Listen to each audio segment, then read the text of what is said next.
Hey everybody, what's up and welcome back to today's video guys. And today guys, I'm going to go and be showing you how to read the Cash App stock chart. This is a very simple thing to do, so make sure to watch this quick and easy video till the very end and follow my steps correctly so you can make sure this works the same for you and you can do this yourself. But yeah guys, let's get straight into it.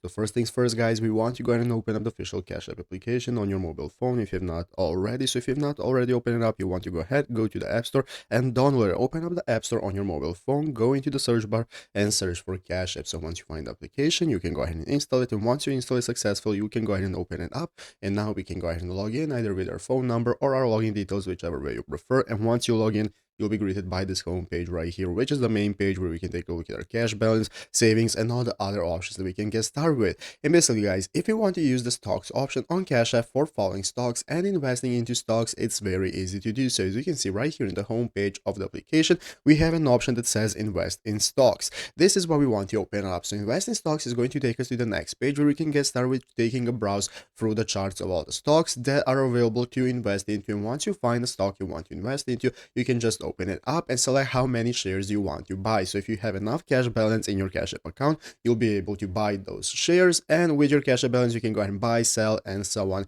in your stocks app. And this is how to access it. So I hope this video was helpful. If it was, make sure to leave a like, subscribe to the channel. So guys, thanks for watching, take care, and bye.